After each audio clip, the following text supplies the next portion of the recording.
That would have been great for history to know Dan's talents.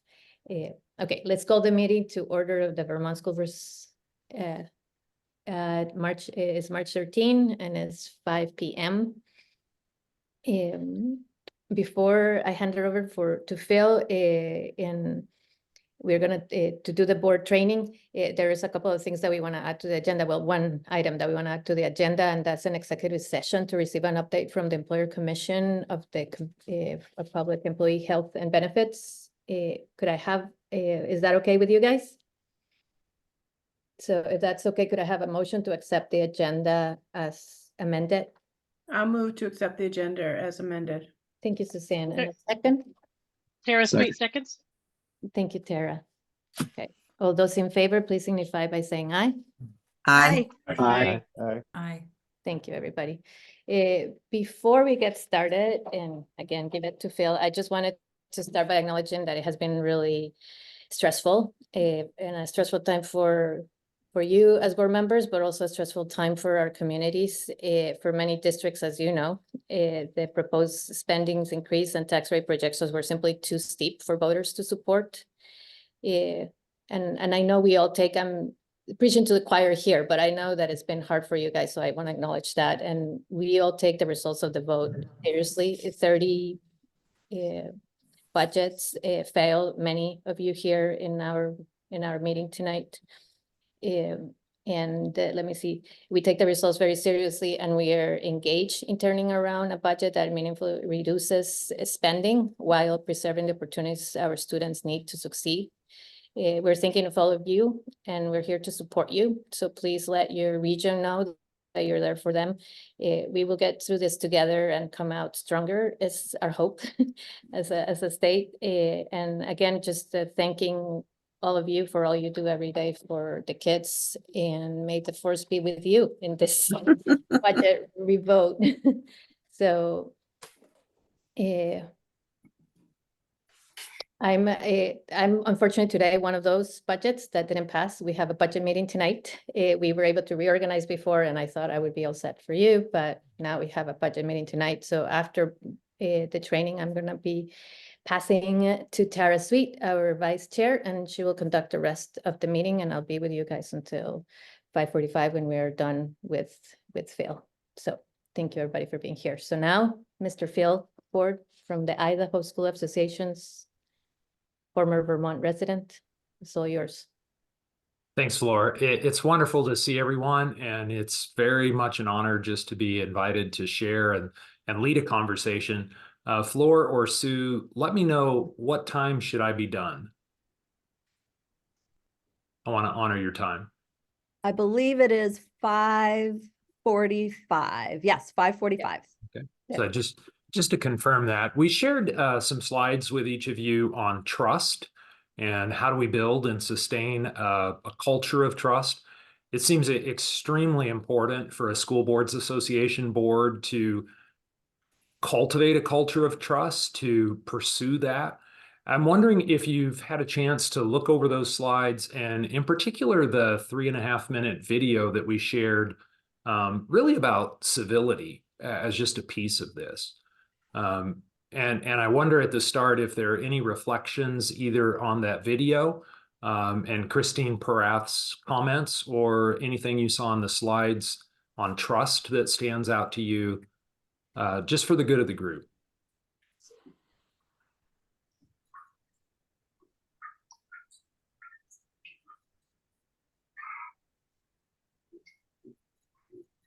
I mean, for me, I think that the message from the video that resonated with me is just that trust and civility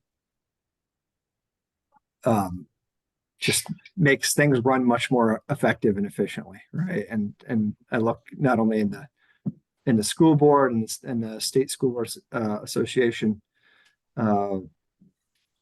meetings, but also just in business, right? And I look at some of the leaders that I've worked with and think of how I best responded to some of those leaders, and it was always to the ones that treated me with the most respect and civility, where I think they got the most out of me. So that definitely resonated with me. They didn't tear up your paper and say this is kindergarten's work. Yeah, Kindergarten. exactly. Yeah, couldn't imagine that. Neil?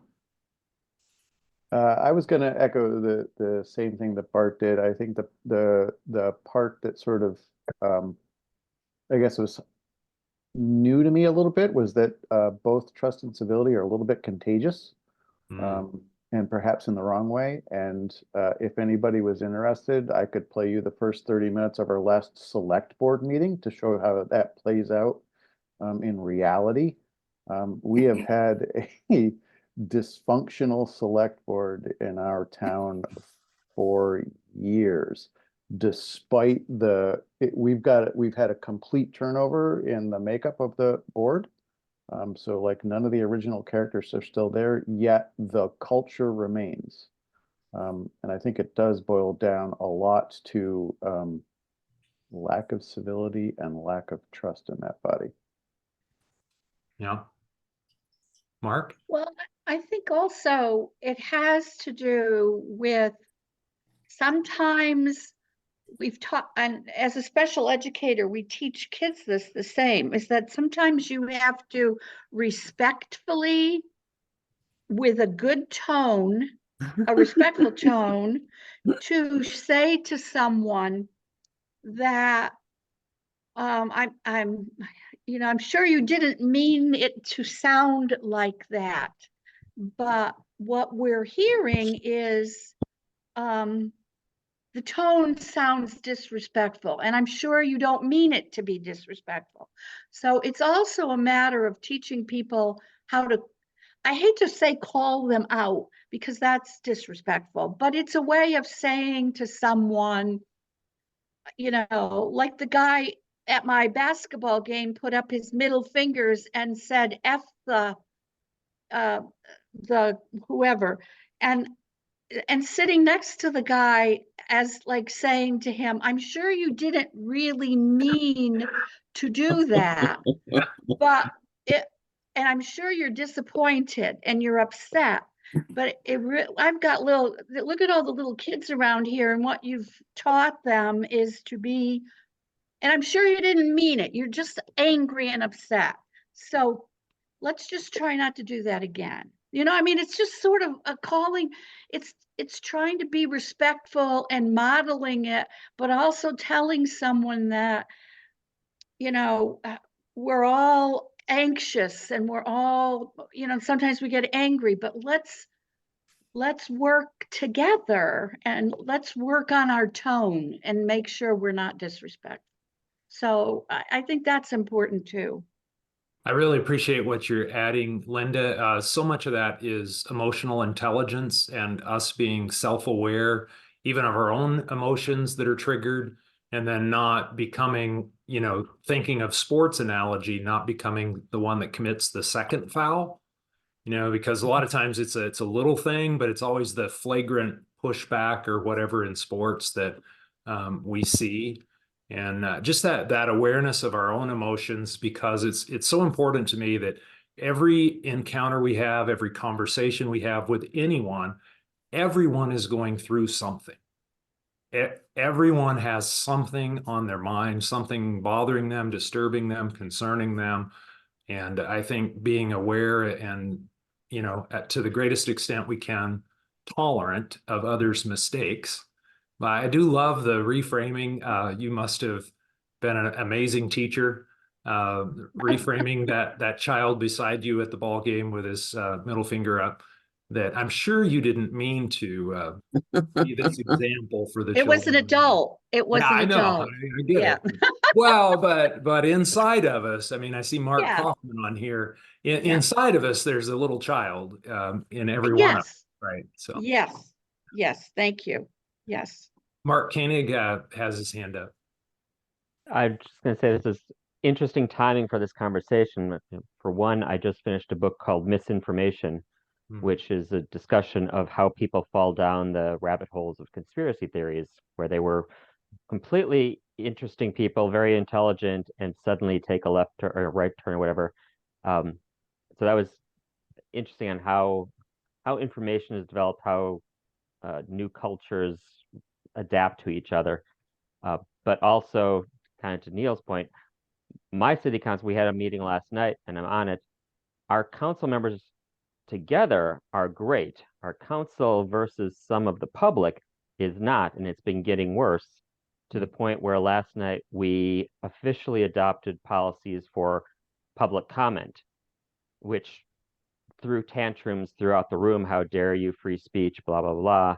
The mayor has the ability to control the meeting, and that's all it takes. And it was like, except for the fact the mayor has tried to control the meeting, and you all talk over him and refuse to.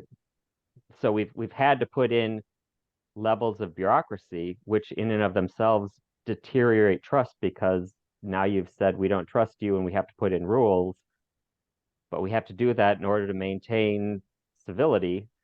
So there's this fine balancing act of how to have things operate efficiently without stepping on too many toes, but also, with Linda's example, the problem with turning to the guy and saying, I don't think this is what you meant, a lot of times in today's culture, he's going to turn around and play the victim now.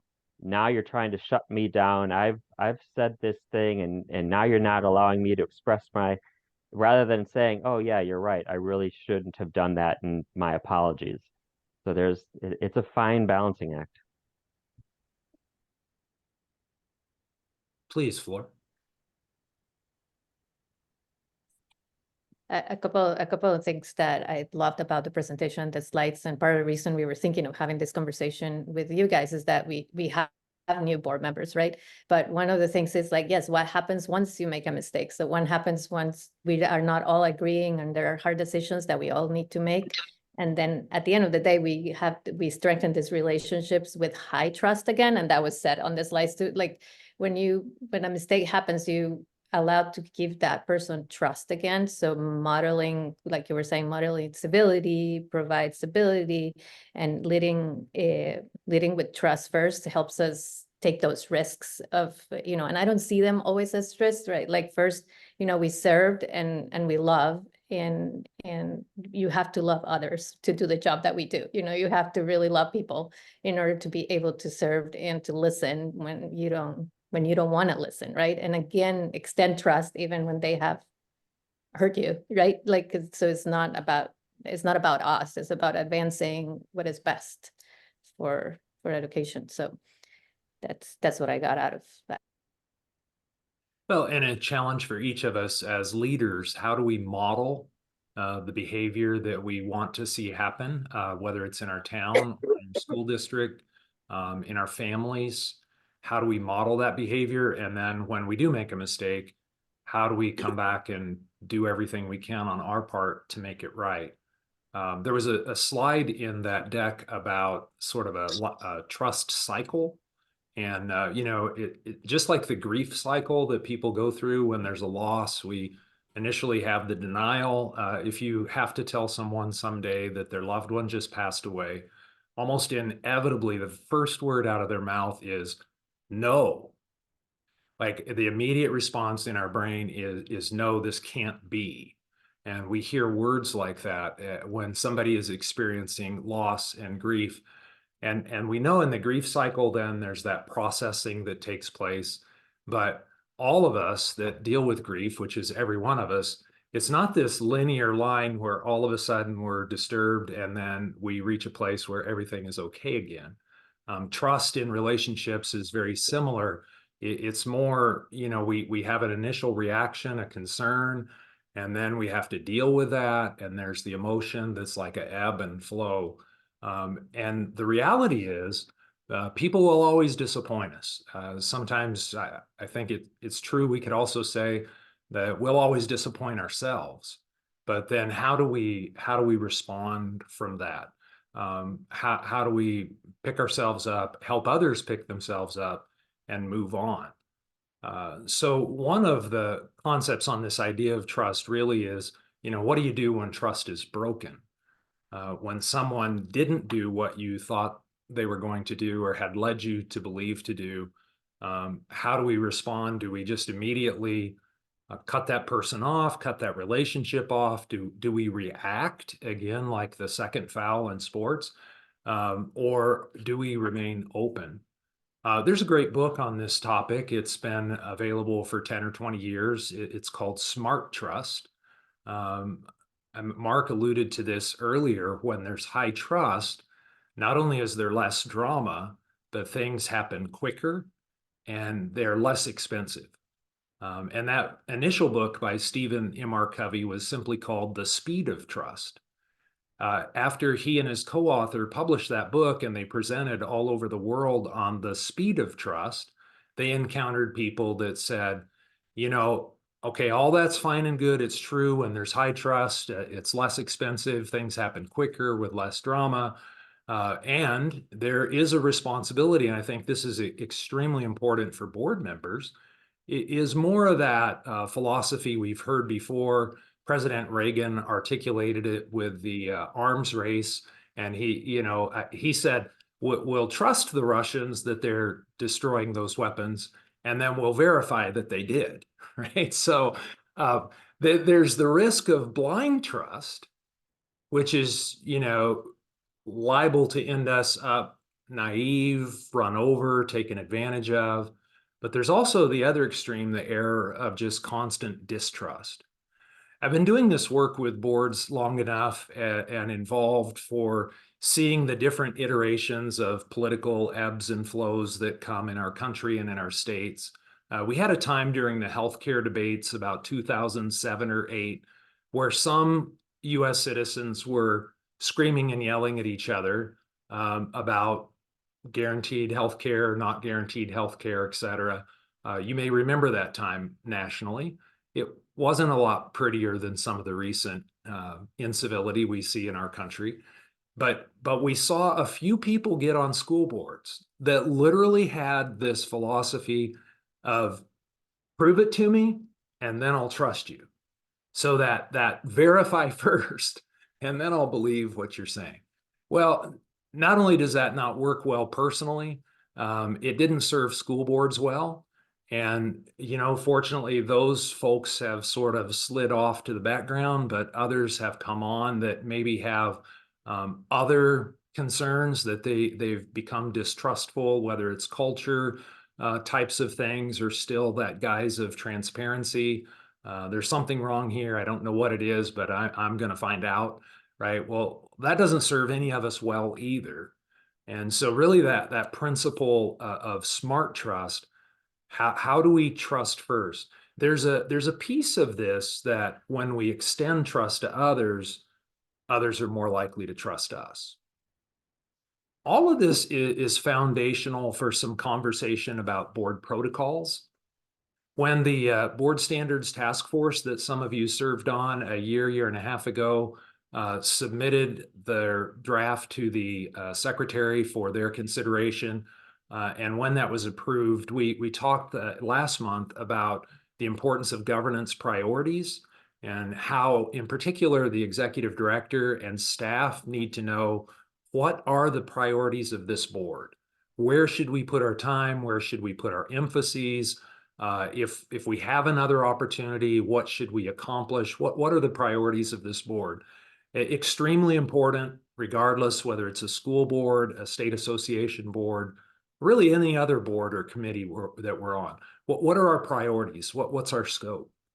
And in hand with that, the second area of the board standards as adopted by the state of Vermont for local school boards is about governance protocols. So how do we do our work together? What are our agreements? What is our culture? Will we engage and involve ourselves in ongoing learning? That was one of the pieces that I know the task force thought was really important. The task force also thought it was important that the board self-assess at least once a year. Take a look, how are we as a board doing? Are we supporting the work of the organization, whether it's a superintendent or executive director? Are we supporting these individuals and their efforts, their work? But really reviewing how does our work as a board impact the organization? And so I would encourage you, I know you'll probably have a board retreat this summer. It's been almost 2 years since the VSBA board adopted a new strategic plan and looked at that. And I would encourage you, as you think about that and in your planning over the next few months, to really be clear in what are your priorities, and then very importantly, what are your protocols. The third area of the standards that were adopted for school boards in Vermont was governance processes. And we were pretty clear that by process, we didn't just mean protocol. How does the board do its work? What are our norms, if you will, of behavior? But all of the different processes that a board has. And you might think about, as a state association board, what are your processes for adopting your association budget, for evaluating the executive director, your process for looking at policies, and then, of course, the board's role and process in setting legislative positions. Because it's been my experience that when boards pay attention to these three critical areas, the big rocks, if you will, what are our priorities? What are our protocols? How do we do our work together? And then what are our processes for our work? Ensuring that some good norms of behavior are modeled and folks are holding each other accountable. Are all voices heard? That's a good reflective question. And sometimes it's a good statement to say out loud, whether it's in your local board meeting or the VSBA board meeting. Did everyone have a chance to weigh in on this? And asking that before a decision is made, right? But being mindful of that process. And trust is so foundational to all of this, all of our relationships. Again, trust shouldn't be exercised just quote unquote blind trust. But there should be something to back it up. That's where the accountability comes in. That's where, as a state association board, you're able to hold the executive director and her staff accountable for the results that the board as a whole wants. Not individual board members always. That's pretty tricky. It's been my experience that, leaders of an organization have to be able to ask that question. Is this the will of the board? Because 15, 16, 18 people on a board, that they can't all be giving direction to the executive director and staff. It has to be what does the board say? How do they contribute? That's part of that protocol, part of that process, but making sure everyone's included. What would you add to what I'm saying, or what thoughts or questions does any of this prompt for you? Just an easy pause.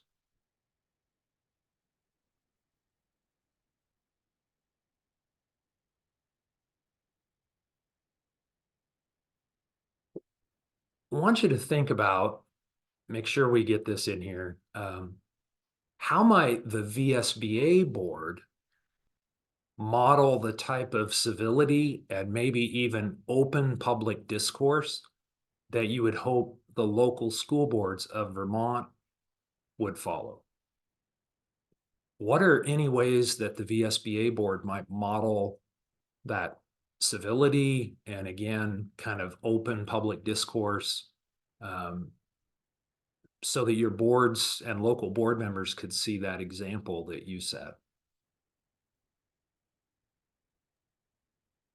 Well, I think we model it in our meetings, right? And how we run our meetings and how we are clear about what our meeting is about, how we treat each other, and also in the continuing learning, what do we ask, not ask, but for example, Debbie and Sue put out the webinars with Carrie. We had a webinar last year or 2 years ago about how best to handle difficult conversations, right? So if we continue to support the governance that we believe is best for our boards by modeling it ourselves in our meetings, that is one way to do it, not the only way, but Yeah. and putting Thanks. the resources where we said they're needed. Yeah. Any other thoughts from other board members about how the VSBA board could model the type of civil discourse and public engagement that you would hope local school boards bring to their areas? I see Mark Kaufman's hand.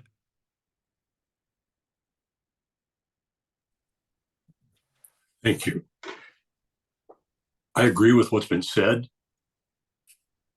but I'm responding from public comments that have been brought back to our board, our local boards, that everything seems to be handled behind a veil of secrecy. I fully agree. Modeling within VSBA is highly important because we can bring that back to our individual board members. Public engagement is virtually non-existent because they don't understand and don't see what's being done. There is in my view, a horrifying lack of trust based on inaccurate public presentations made by third parties. Most recently, we had several extended discussions because unfortunately our administration here in Vermont came out with public statements that 23% tax increases. That's not true for us. Not even close. But the governor said, but the Secretary of Education said, and now you're saying no? Well, you all operate and you just hide things from us. So I see it as a two-tiered approach. One is in the actions that we do with reflective redirection, which I'm a huge fan of, with asking for that input, and something I never thought I would say, perhaps more overt public engagement from our end so that people can see.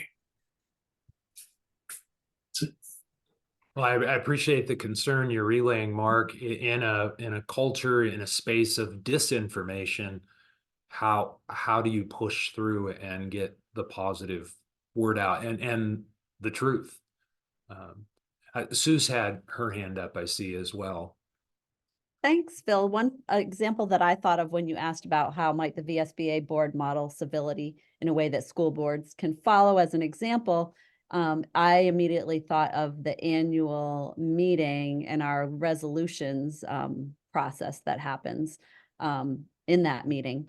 And I think that's one of the ways that school board members around the state see how the VSBA board members conduct themselves. And it is always, I've always been, proud of the way those meetings run because they are very, even when people have different opinions, they are civil.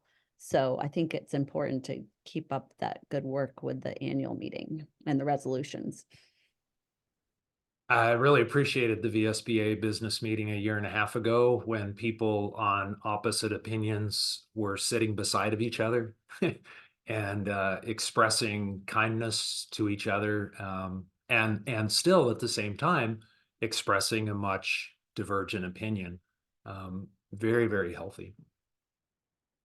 Anyone else on this topic? Some thoughts or ideas about how the VSBA board could lead in the state, perhaps with state entities, but model civility and civil discourse and saying what needs to be said in the right way at the right time to the right people. Any other thoughts on that?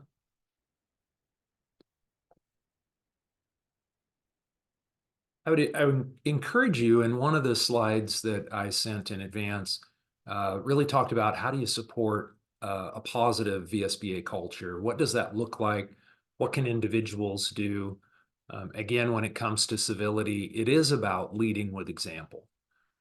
It is setting the example, recognizing when we make a mistake, doing everything we can to rectify when we make a mistake, but essentially modeling the behavior that we would want to see our children growing up into in their productive role in society. Not only maintaining decorum, but also particularly with confidentiality. And I like to think of, not just confidential information that might be part of an executive session, but sometimes privileged information. Sometimes we become aware of people's health concerns, people's mental health or relationship concerns, and holding that sort of sacred in the way that we don't flippantly talk about someone else's problems, because that does undermine our credibility. It undermines confidence in us as a leader and in the organization that we're participating in. I know that on the slide, I also mentioned the importance of stability, and I don't want to step into the middle of anything controversial, at least not intentionally. But it's very important to have continuity, tenure of staff and of board members. That's a healthy sign, recognizing, you know, there's a cycle for everything, but we see it on a local board, how important it is to have that resident historian that can talk about and not in necessarily, you know, kill the motion every time. But well, we did something similar to that in 1994, and we had a challenge with this. So if we're going to do that again, we may need to address this challenge that we had previously. So important in board work to have a plan for our work. It really, just like anything else in life, that boards that have a plan for their work are likely to excel and to lead for greater outcomes than boards that leave things to happenstance and whatever the latest urgent need or concern is. I've been working and thinking a lot recently about psychological safety and how important it is for us to have a culture and an environment where we can speak up, where we won't be ridiculed just because our idea is different. But a part of that positive culture truly is one of accountability. And how do we hold ourselves, first of all, accountable for what we should be doing? And as a board, how do you hold yourselves accountable as a board? But ultimately, the organization and the trust of the member boards that you serve, how do you demonstrate that accountability that we as a VSBA board and organization are accomplishing your work and showing that to people? On the subject of trust, again, a lot from Stephen M.R. Covey's work is that important that we get the trust that we extend. So when someone won't trust anyone else, very quickly, as we recognize that, we won't trust them either. A person that is distrustful of others is not one that we tend to find trustworthy and place much stock or confidence in. So important that we extend trust, take the risk, if you will, at times. And I would encourage you because I don't know what that may mean to you personally, professionally, as a VSBA board member, but I would encourage, take the risk to trust first, give people a chance, maybe not assuming much of anything, but giving that leadership toward trusting first, whether it's your member boards, your staff, your superintendents, and other people that you work with. Seems to be really important to maintaining a positive culture. There was a slide in that deck about an emotional bank account, and sort of that idea, you know, when we build an emotional bank account with someone and we make a small mistake, sometimes they can be more likely to forgive that or to allow us room to make amends and move on. So important that if we're going to build trust, right, there's almost a recipe here. Say what we're going to do what we said we would do, and remind people, you know, in January, I said we were going to do this, and this is what we've done. This is the progress we've made. But then also, these are the challenges we've had.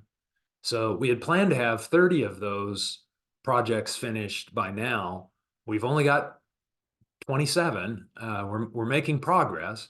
And we had a challenge here and a challenge here. But that staying open in communication goes a long ways to building trust, building support, and kind of maintaining a positive culture. I don't think there's any substitute for kindness. And in the state where I'm currently serving, you know, it leans a little different politically than Vermont. There's latitudes in the state. There are areas in the state where I can talk about DEI, diversity, equity, inclusion, areas of the state where I can talk about socio-emotional learning, And then there's like these invisible lines of areas where anything like that is a loaded political word. I found myself asking school boards in Idaho over the last several months, when did teaching kindness become a bad thing? Now, depending on how deeply into the conspiracy theories and so forth that people are into, there's an immediate and abrupt reaction to that. But I think the question deserves serious merit by each of us. When did ever being kind, teaching kindness, treating others with respect, regardless of their background, living situation, regardless of any of those things, when did teaching kindness, being kind to others, become a bad thing to do? And so I would encourage you to hang on to that and embrace it across the state in the work that you do locally as well as statewide. I don't think we ever are going to err by choosing a kinder approach. Does that push any buttons? Any thoughts, a story somebody might want to share?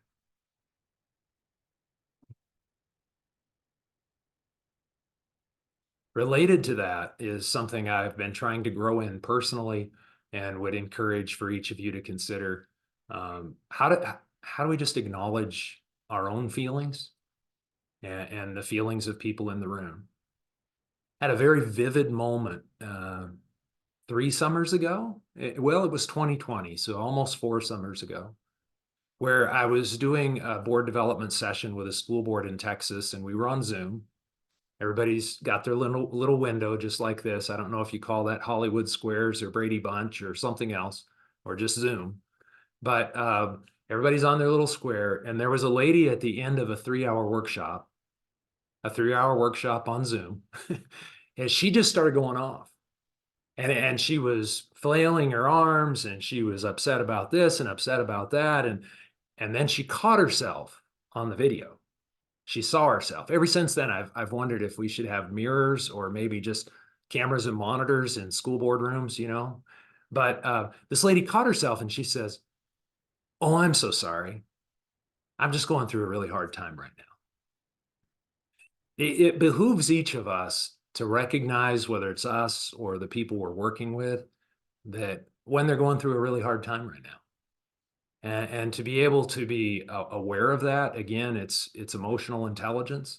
Being able to be aware of that, give a little extra room, a little extra space for their needs, concerns, and just acknowledge our feelings, right?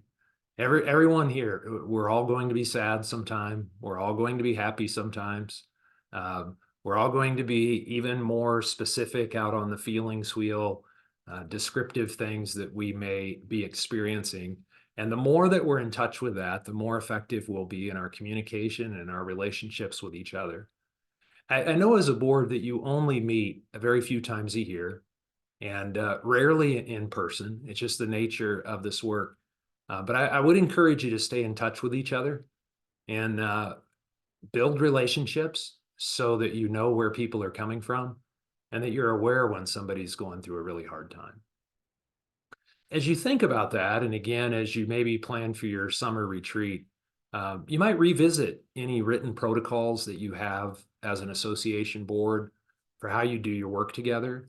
And I understand that the comment, it's too bad we have to put everything in writing, but the process of putting it in writing is really helpful for a group, especially a diverse and spread out group like yourselves.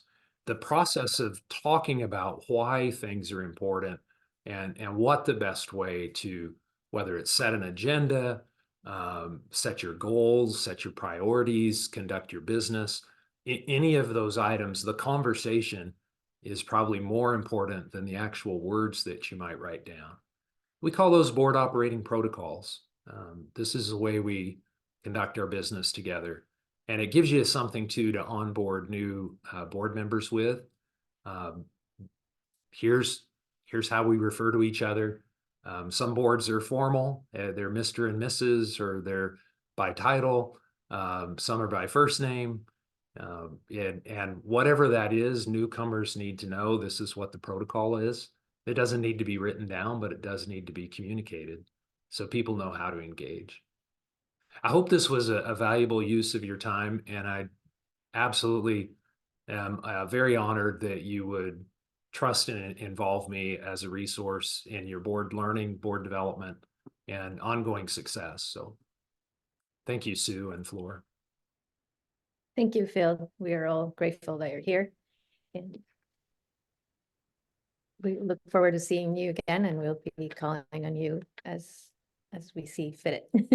But please send our best to your wife and your grandchildren, and thank you for spending some time with us. Thank you, Flor. Have a great meeting. Thank you. Thanks, Thank Phil. you. We're Thanks, Phil. You bet. gonna move to the report of the task force on collaboration that benefits all. I'm gonna give that to Sandra, and I'm gonna step off and leave you in good hands with Tara. Thank you, everybody, and I apologize for leaving. I too have to go because our board is one of those boards that are going to be taking a really deep breath tonight here in a few minutes. So my apologies too, but Flor, good luck. And thanks for having Phil here. It was great to hear him and see him again. And keep fingers crossed. Yeah. And same thing, I can stay another 10 minutes and then I'm actually out. I'm already here. Oh, well, you're already there. I know. And I have Yeah. to travel to get to it. Okay. Thank you very much, all of you. Right. All set to move on. Can you hear me okay? Perfect. Okay. Happy to give you an update on the task force on collaboration to benefit all students, which you may remember is the result of a VSBA resolution that passed in October.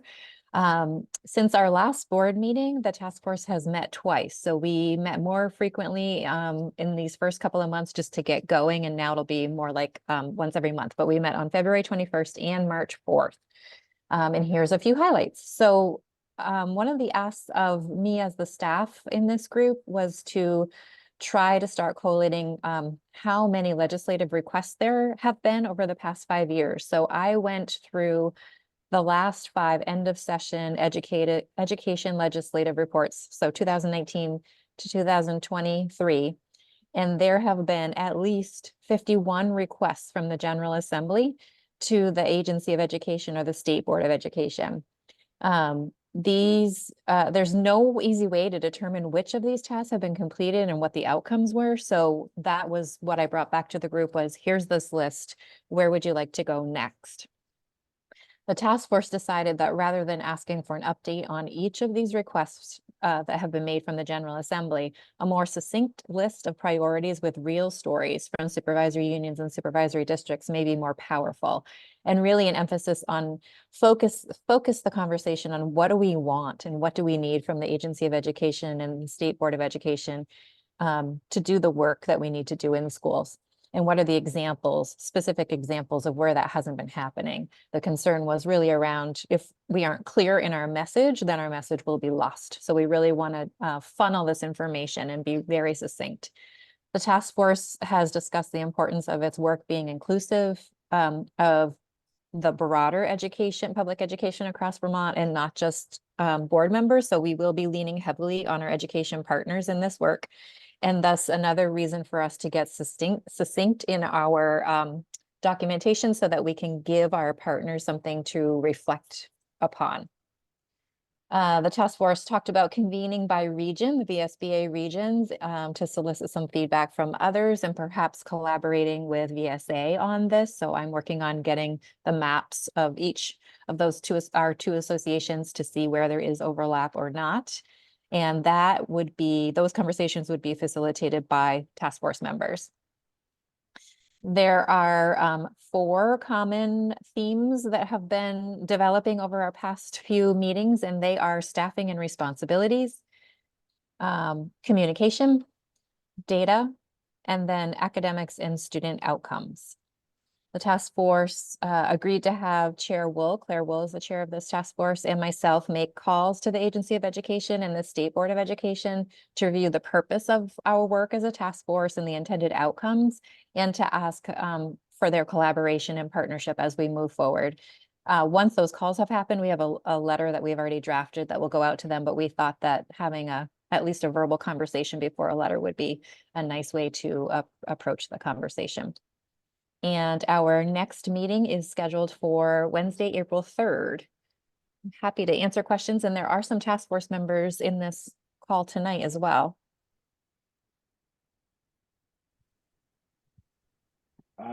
Sandra, just curious, those 51 requests from the legislature to AOE and State Board of Ed, those were all through past bills that actually passed, were enacted. So Correct. setting real legal requirements on them, right?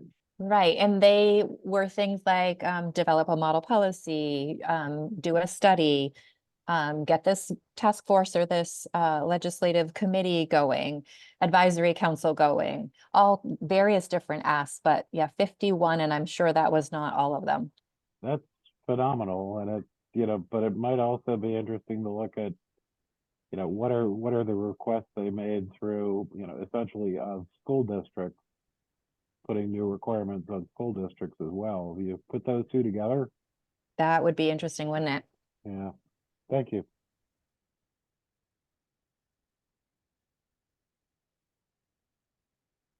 Any other questions? Okay. Yeah, Thank Sandra, just a comment. Word is getting out. Barbara Postman, so the other VSBA rep, connected me via email to the principal of Lake Region. Apparently there was some issue that went on between something Lake Region was doing and the AOE, and the principal was not real pleased with what was happening or had happened, and the lack of support from the AOE or lack of action. I've yet to really figure all of this out. But anyway, so word is getting out, and that just sort of solidified for me how important those regional discussions are going to be, because there are all of these things that are going on and experiences people have that are really going to really inform the final report. Over.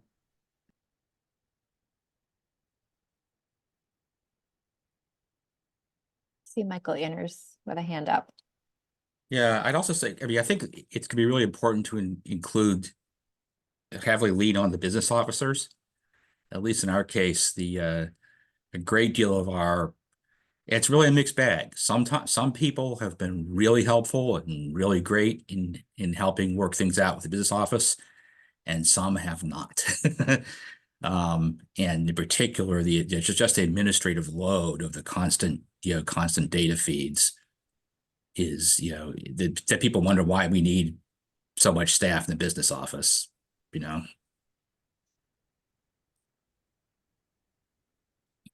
Yeah, on that, I just kind of wanted to second Michael's point, because like this year was a tough year because we had a brand new pupil waiting system, and I can tell you that our business manager spent untold amount of time, going back and forth and back and forth and back and forth, because the numbers were just wrong, and getting them to the point where they were actually right took just way too much effort. And it's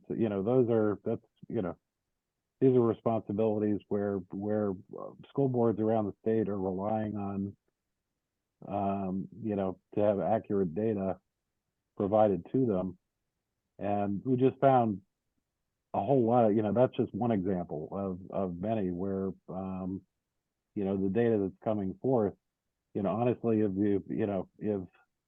you didn't have a business manager who was extremely diligent, or was questioning those numbers and really on top of it all, you could be operating and presenting budgets with just bogus numbers to your public.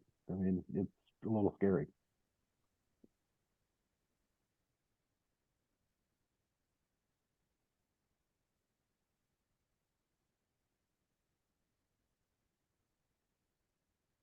Any other questions?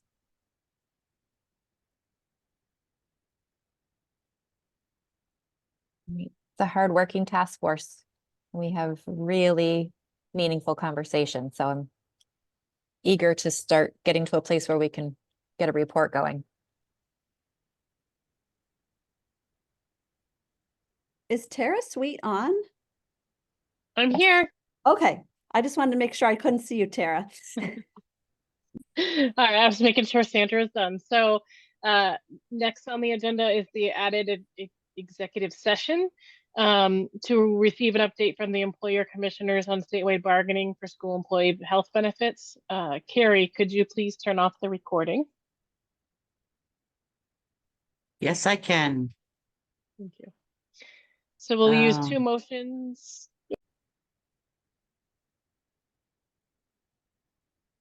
Okay, so we'll move on to legislative update, which including the school budget information, and I'll pass that on to Sue and Kara. Okay, thank you, Tara. I'm going to begin by talking about school budgets and what's happening over at the State House regarding school budgets, and then Kara will cover several other bills with you. So as Flor mentioned, and I'm sure all of you know, we're now at 31 out of 99 budgets that have been voted so far that were defeated. 8 districts postponed their budget votes based on H 850, and then there are 16 districts that normally vote at a later date. So between the defeated budgets and those still to be voted, there are 55 school budgets that have not been approved yet. The House Ways and Means Committee normally waits until it has approved budget information for or from at least 80% of school districts before it sets the yield. And it also, some of you that follow the legislature probably know that crossover is coming up, and that it's this Friday for the policy bills and next Friday for the money bills, but the yield bill is not subject to the crossover deadline. So just wanted to let you know that.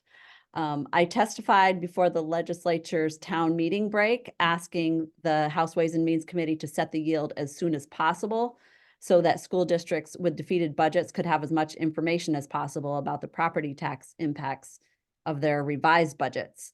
I don't know that they're going to heed that testimony, but I did provide it.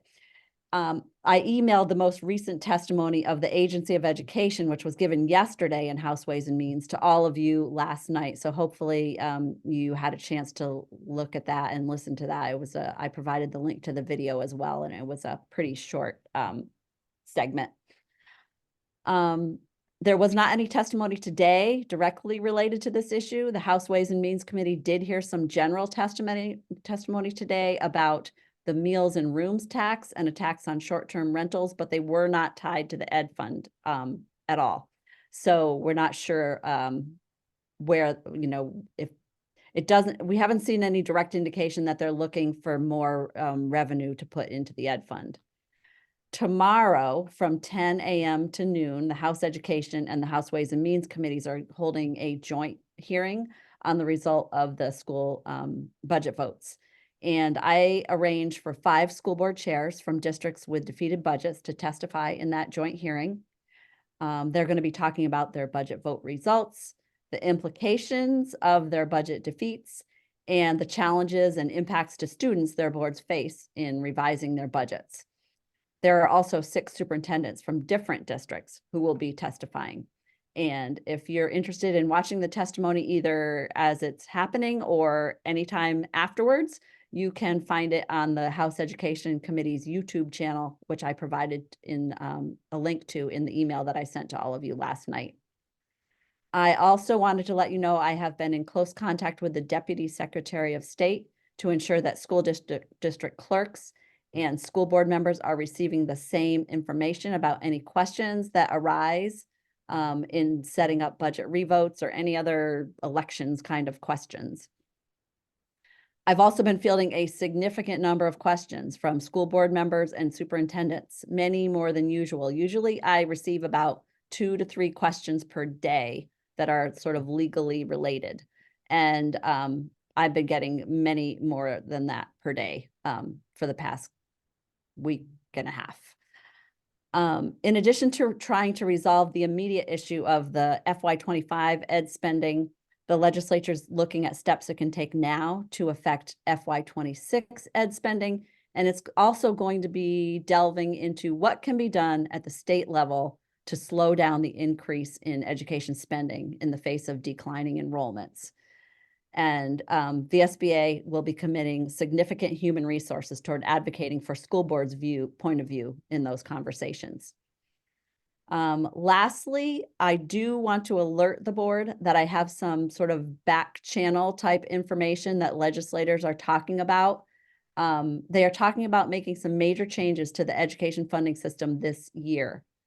This hasn't come up in committee yet, so it's, nothing that you can hang your hat on. But the idea I have heard more than once is changing the law to institute a weighted adequacy amount that automatically goes to school districts, and it's not voted on by the public or school boards.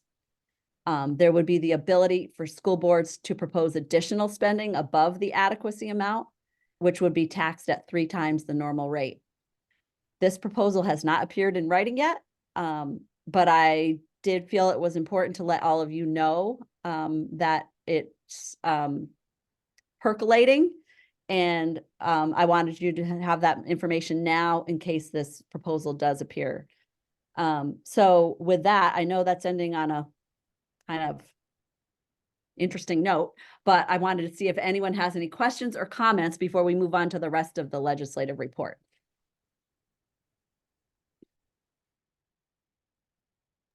Tara Arneson.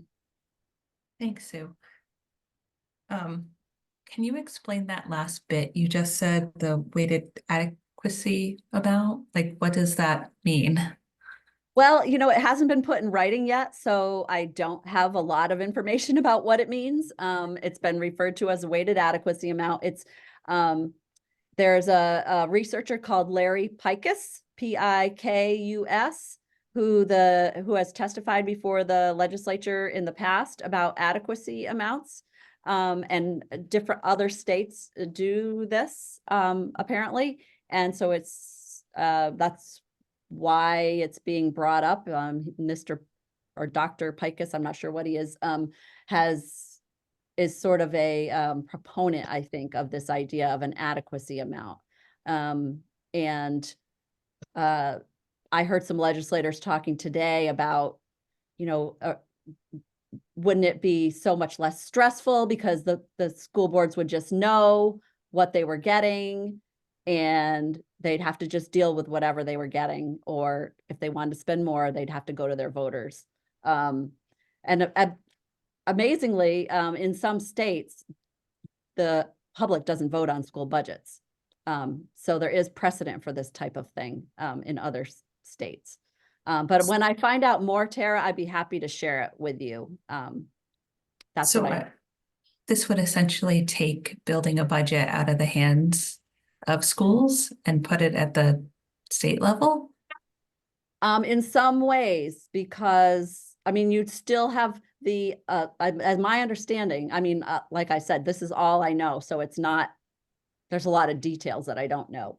And I don't think they've figured them out yet. I think they're just talking, among themselves outside of committee rooms. I think school boards would have the ability to determine how that adequacy amount was spent. Okay, thanks, Sue. You're welcome. Michael Inners. Yeah, my first impression on that is just the word adequacy right there. I think, I'm afraid, has okay, so we're going to have an adequate education, but not a good one. Just right off the bat, I kind of get that vibe from it. But second of all, at least our experience with Act 173 is that these attempts to sort of just set the amount that the state's going to give us end up being totally inadequate in actually funding the what needs to be done. The Act 173, I know it's varied where places have been, but it costs us a tremendous amount versus the reimbursement model without really lifting any of the mandates. And I'd be sorely worried about a similar experience where it's really just used as a way to cut spending from the state. Exactly. And not, not really take into account what needs to be spent to even meet the state's, educational quality standards. So just my thoughts on that. And Yeah. so if they put it together this session, if they're talking about doing it this year, it's certain to be riddled with errors. Agreed. There's so many alarm bells on so many levels about this. I think Barbara, you're next. Yes, this is a really old idea that gets pulled up. I mean, 20 years ago when I was working in the legislature, the same Larry Pikus, so he must have some age on him. And the places where it worked, where they did it, it's exactly what Michael was saying. It's a way to control spending by just cutting and taking the control away from the local. And my big question is, I mean, I keep asking this all the time, is there any discussion of the extra work and cost that's being put on the schools? And that's why the budgets are going up. I mean, it's not like we're all sitting there just thinking of ways to spend money and wasting the money. And so these mandates, as everybody said, have a real cost to them. And so it's just so irresponsible to talk about. I mean, I think the conversation about ed spending is completely irresponsible because it ignores that fact. And I just think that we ought to start talking even more about that. That just, we're always on the defensive, but it just feels like we need some messaging about, we're the social services. There was a woman, our budget just passed in the middle school, elementary middle school by a relatively small margin. And one of the school board members made a really terrific speech about how the schools are now the social service organizations, and that's what the schools are doing. And if the state wants to have the social services being performed and wants it in the schools, then we should pay for it. Maybe it should be a separate part of the budget or something like that. Let the state take over some of the other spending as they did with special ed, which they really didn't take over because we still have to pay for it. Right. Yeah, so we've been making the points that you just talked about, Barbara, in testimony, pretty much over and over.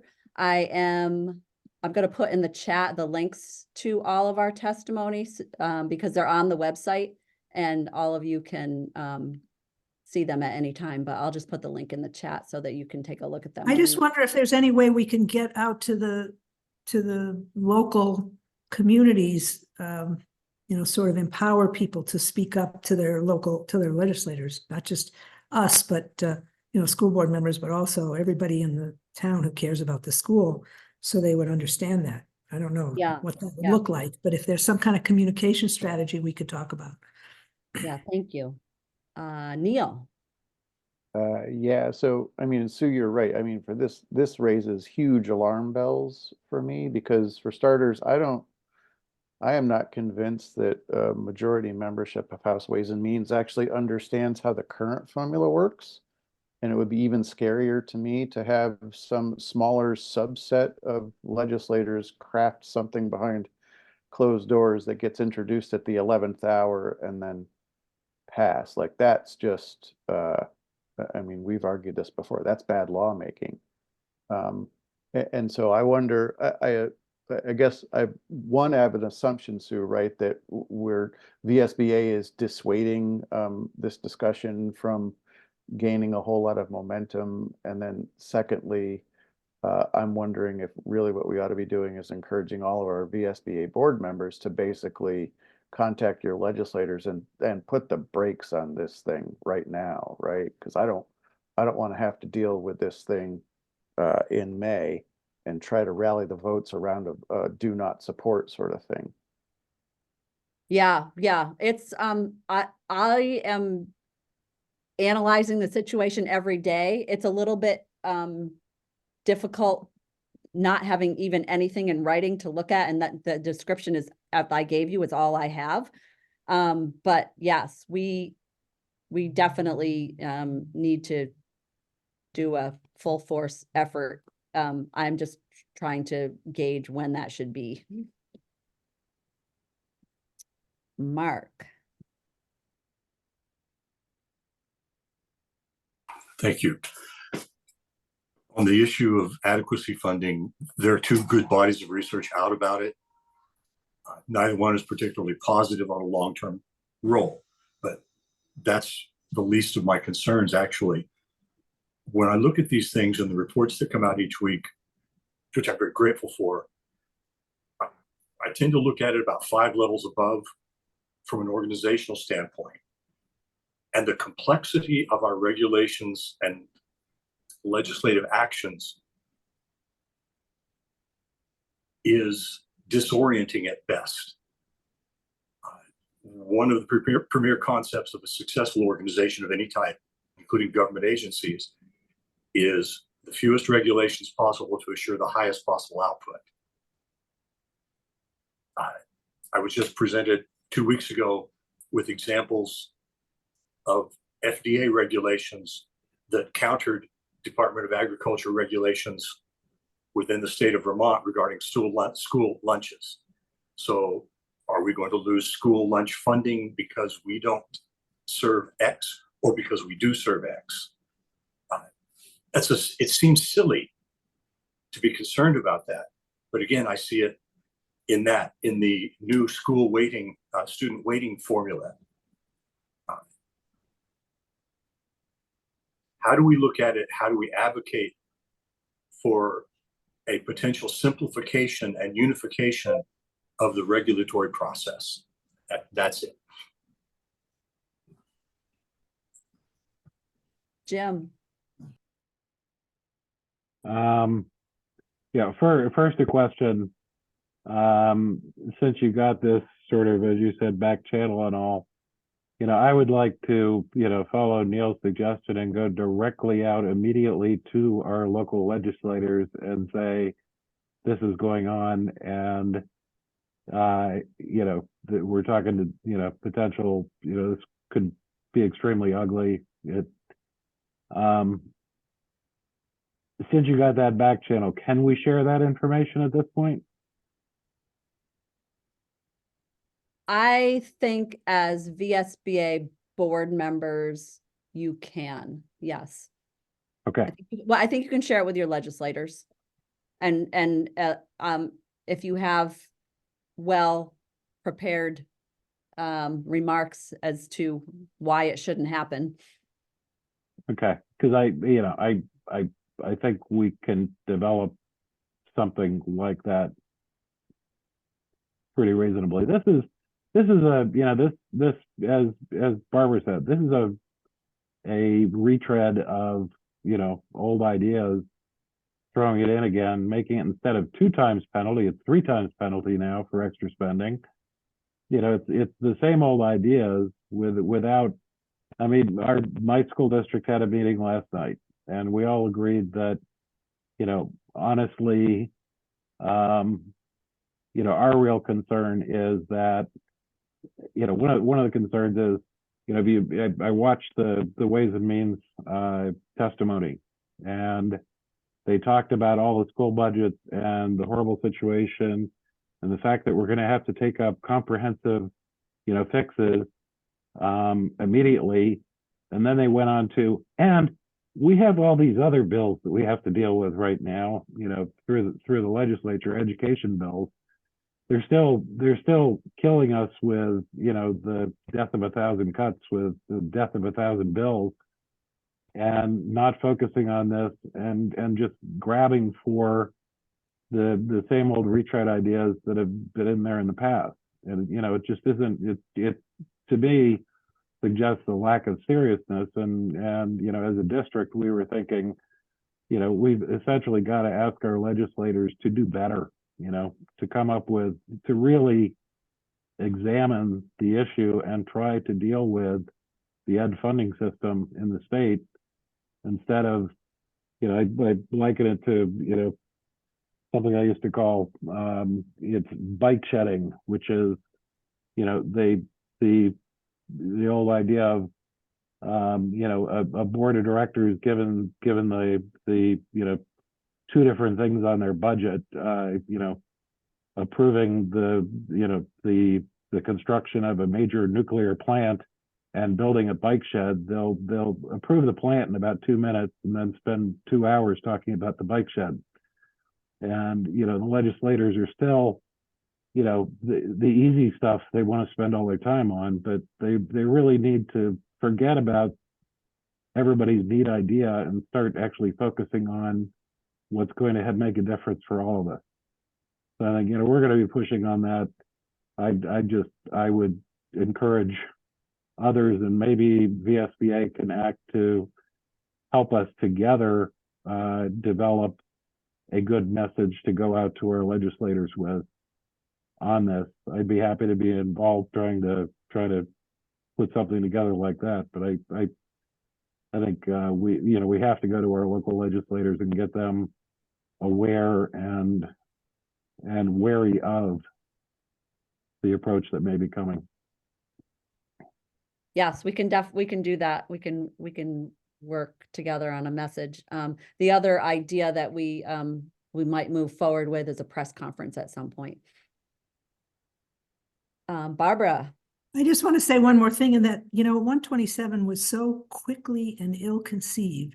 And then they had to go and they had to pass at the beginning. The first thing they did, along with Jim said, they just did that. And they said, oh, this is going to solve our problems with the waiting and all that. It really didn't, they didn't think about consequences, or they didn't, and then they passed another bill really fast. So it does seem like that's what they should just stop and do something, just start being a little more considerate about all the factors. It's really very scary. Yeah, I could not agree with you more. Is anything anyone else wants to say on I don't that? know where the little hand is. I don't know how to put it on, so I apologize for that. Okay. Go ahead, Linda. Oh, Linda, I think you're on mute. We can't hear you. Okay. Yes, can hear you now. Okay. Okay. I agree with Jim, and I agree with you. I think sooner rather than later to put out something and a message, because they're ordinary people like us and they're trying to figure out, and so they get pressured from so many different places that I don't think, they're not many of these people do not have, they hear different people talking, but they don't have the skill set of sometimes what they need, and they're pushed into making a quick decision. So, and then you have the governor saying that it's on there's on the table of a state, taking over the education system, and there's other things on the table, but doesn't say. So here's another facet. We've got the legislature trying to figure out how to stop spending, and all of these people I don't get a sense that they're talking to each other. So I agree with Jim, and I agree with you, Sue. The sooner we put out something from the school boards, the grassroots level people of, please take your time of looking at things, and don't just push forward with something. We don't mind you taking some time to do this, because it impacts our children, and that's what we're all here for. So I agree with Jim wholeheartedly, and I would be glad to also, help out in any way I can, because they need to hear us. We're ordinary people too. And we just don't want something that's quick and fast, and then we're trying to fix it again. So thanks from both of you in saying that you're going to do something soon, because I think they need to hear from us, not just because our school boards didn't pass budgets. Ours, we're lucky, we did, but but there are so many other children that are going to be impacted by these school boards going back, trying to find ways. There are no more ways. There are no more ways. They need to hear that. And somehow they need to help tell the public. Instead of writing a letter saying bad, they need to write to the public and say, you know what? They need to be more supportive of school boards right now. And I don't feel that they are doing that. They're trying to cover some of the things. But again, I feel for them, but don't put it on to us and don't put it on to the child. So thank you. Thank you, Linda.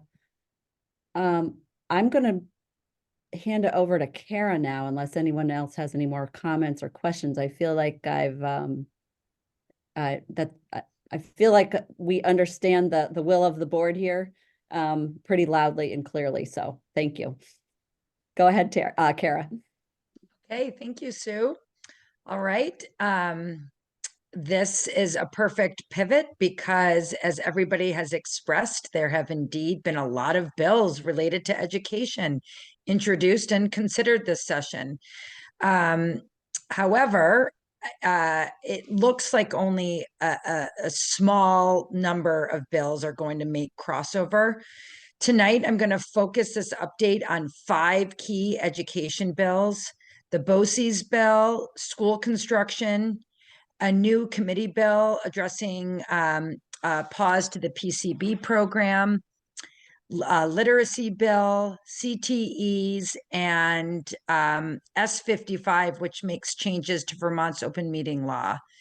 In addition to the 6 bills that we will review tonight, both the Senate and House Education Committees have miscellaneous education bills, and both committees have indicated that they plan to advance those bills before crossover.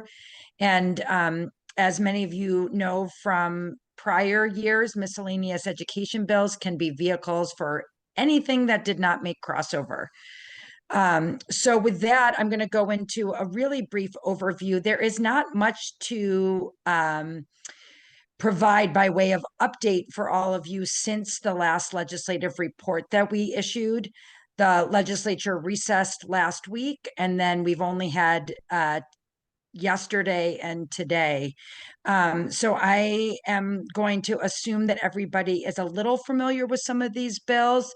And if not, feel free to ask questions.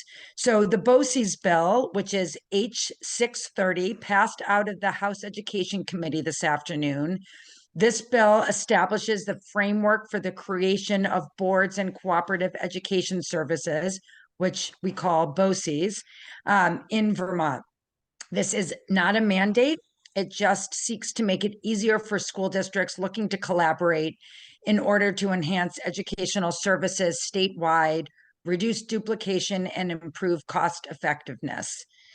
I'm going to move on to school construction, and then I'll take questions at the end on any of the bills that I am providing an update on today. The House Education Committee has been working on this committee bill all session, and it looks like they will vote the bill out of committee on Friday. The bill establishes the Facilities Master Plan grant program, which will be administered by the Agency of Education. It would require the Department of Buildings and General Services to establish a list of pre-qualified architecture and engineering consultants. It would establish the State Aid for School Construction Working Group, which would be a legislative working group to study and design a statewide school construction aid program. And it would direct the Joint Fiscal Office to model potential revenue sources to sustainably support a school construction aid program.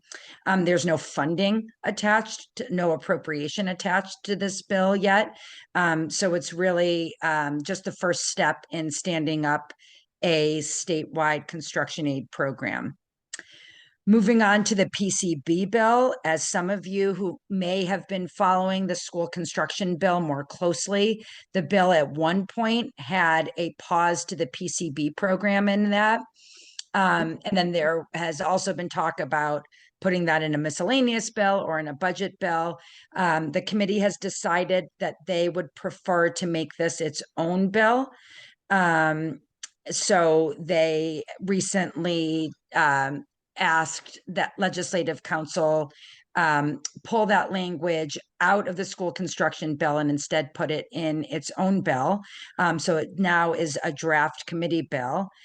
And it would pause the PCB testing program if the funds remaining for the investigation, remediation, and removal of PCBs falls below $4 million. There was a little activity today that was a little concerning from the administration. They testified this morning and were kind of talking about additional funds that may or may not be available to support this program. Jeff Francis this afternoon testified kind of impromptu from the audience, just encouraging the committee to continue moving forward with this bill and putting a pause on that testing program, articulating all the reasons that VSBA and VSA have been advocating in the years since this program was created. So we continue to track, we'll continue to track that bill, but it looks like that bill will be passed out of House Ed in advance of the crossover deadline.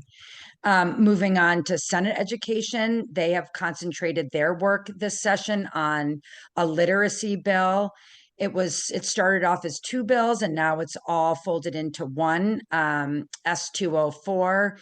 And that bill really takes a comprehensive approach to improving student outcomes in literacy. It aims to improve outcomes through early identification of literacy difficulties, establishing comprehensive reading assessment protocols, and providing targeted interventions for students who struggle with reading. So basically, it would require universal reading screeners and also would mandate professional development and training for professionally licensed Vermont teachers who teach grades pre-K through 5. The bill also proposes the continuation of the Advisory Council on Literacy. Moving on to CTEs, this bill is S304. This has been an interesting process. It started off as a bill that aimed to address funding for CTEs and also governance. What I believe will emerge based on testimony today from Acting Secretary Boucher is a bill that will address some changes to kind of the governance for CTEs. And it will they will remove the funding mechanism from this bill, and it will, if it is addressed, will be addressed on the House side. I know some had questions about the proposed requirement that would require schools to provide early exposure and opportunities for students in grades 6 through 8. This afternoon, the committee acknowledged that or indicated that they, in a future draft of the bill, are going to add language to make sure that it's clear that this early exposure can either be an in-person visit or a virtual visit, and that it would only need to happen one time in a student's 6 through 8 middle school years or experience. I'm trying to think of what else might be important on the CTE. I think I'm looking at my time. I'm going to move on to open meeting law. And then if anybody has questions about the CTE bill, you can ask. As many of you know, the open meeting law went through many iterations in earlier versions. It would have required all public bodies to hold meetings in a hybrid fashion. The VSBA Legislative Committee did not support the hybrid meeting requirement. So VSBA staff testified against that requirement in Senate GovOps. We also sent out a legislative alert, and many school board members, as a result, reached out to the Senate Government Operations Committee to encourage the committee to remove the hybrid meeting requirement. Ultimately, the requirement was removed for school boards. So the bill that was voted out of committee limits the hybrid meeting requirement to public bodies of the state. And the legislative report provides a deeper dive into the other specifics. So that is all for my report. I'm going to open it up to any questions. All right. Thanks for hanging with me. Oh, Neil. Dang it, you thought you got out with any questions. Sorry about that. I took a quick look at S204, that literacy bill, and it's currently got language in there that would apply to both public and approved independent schools. Is it likely that that language will change, or do you think it's going to get stripped? You mean the requirement for both independent schools and public schools? Correct. I don't have any inside skinny on that. We'll see what happens when the bill moves over to the House and what advocacy efforts, we witness over on that, over in that chamber. Sorry, did you say it has passed out of Senate Ed already, or is about to be? It has passed out of Okay. Senate Ed. That passed out, let me see. That passed out yesterday, 500. So that will go to this, there might be an appropriation in the bill, which means it'll go to appropriations and then the floor. So likely that detail will be addressed, Neil, on the House side. Okay, thank you. Mark? Kara, on S304, the CTE conversation, is there a way you can do a summary on what the funding model is proposed to be without, I know this is a big group and maybe you're going to do something in writing. Does the Perkins, how does the Perkins fund fit into it, and what are they thinking? So they've completely removed, Sue might have a little more intel, so I'm just, I'll tee this up and then Sue, you can weigh in, but they are going to completely remove any funding changes from the bill. What they had been talking about, and correct me if I'm wrong, Sue, is switching from this 3-year rolling average to your enrollment for that year. But I think there were a lot of concerns expressed around, there's so much instability in the funding system as it is right now. And I think there are a lot of concerns that if we switch the funding mechanism, it's just going to throw more chaos into an already chaotic situation. So I don't have any more intel on what they're thinking, other than it kind of seems like it's not going to be addressed this session, at least not in the version of the bill that's leaving the Senate.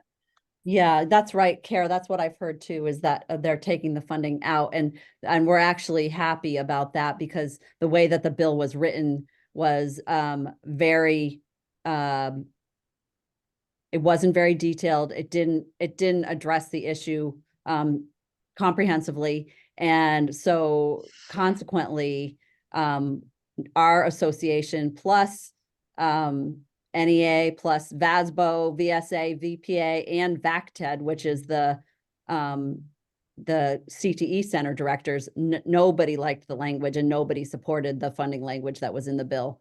And is this bill looking favorably at CTE and trying to expand it? Is it a positive bill?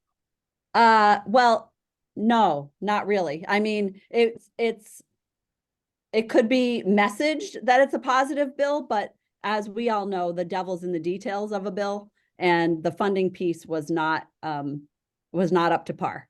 So, not that it can't happen in the House if they have the energy to fix it or put it back in a better way. Or Sorry, Sue, next I session. wasn't so much asking about the funding, but is what they're trying to accomplish, trying to beef up CTE or making it a more Yes. positive effect? Yes. Oh, okay, all right. Yeah, I get the whole funding piece. Thanks. Yeah, I mean, Thank the you. idea, right, is to get more kids interested. So this early exposure and then this development of a model policy and, alignment. And the goal is definitely to make this easier, more attractive, Okay, for got it. students. But it's been a very messy process. So it's not a great bill, unfortunately. Michael? Yeah, just two comments here. One is that these model policies that were deemed to have adopted or required to adopt something no less stringent than all these sort of ways are really just backdoor regulations. I mean, a model policy that you have to adopt or are deemed to adopt if you don't is really just a regulation, right? I mean, but it bypasses the whole regulatory process. So we end up with, there's been a couple of really badly written ones that have come out of that process. I think it's a really bad process. Second thing is these things that affect 6 through 8 are really problematic for those of us that are K through 6. Okay. Which is, some districts, including mine. And mine. Yeah, and Tara, yeah. Okay, well, we'll definitely make a note of that, and we'll kind of see what the appetite is to take up this bill once it moves over to the House, and then we can be more focused on some of these particulars. Your comment about the model policies, you're absolutely right, and we've paid a lot of attention this session to the requirements for the development of model policies, and wherever we can, we've tried to advocate for, alignment of roles and responsibilities, clarity, and yeah, because these model policies that are coming out of a lot of these laws, like you said, do implement as kind of backdoor regulations. So I appreciate that, Michael. Yeah.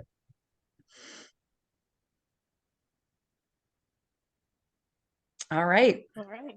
Well, then I'm All done. right. All right. Moving along, we're going to hear an update with Vermont Pension Investment Commission report. I'll turn it over to Jim. All right, thank you. Yeah, folks thought that it might make a little bit of sense for me to, we have new VSBA board members. Some of you know it. Some of you probably have no clue that the VSBA has a representative on the Vermont Pension Investment Commission, and that's me. Back in 2021, the legislature changed the structure for oversight, trying to allow the Pension Investment Commission to become more of an independent organization. Prior to that, it had been a part of the Treasurer's Office, State Treasurer's Office. So this is the first little, just to kind of give you the first slide. Some of you will recognize too the Vice Chair, Kim Gleason, the VSBA board member for a long time. But I am the VSBA representative on VPIC, and they're along with representatives from the governor and from each of the organizations that are supported. These are the state employees retirement system, the teachers retirement system, and the municipal employees retirement system, along with the Vermont League of Cities and Towns again. So what the Pension Investment Commission, we can switch to the next slide, which the Pension Investment Commission is charged with is essentially overseeing the investment of the funds that are in each of those, you know, the pension funds for state employees, teachers, and municipal employees. Now this is, I joined it in 2021, so now we're working on 3 years here, and I've got to say that clearly all of us are interested in the teachers' retirement system being managed in a way that is positive. And the prior slide was, it's amazing. We're managing $6 billion in funds, and there's the whole crew that's doing it. 3 people.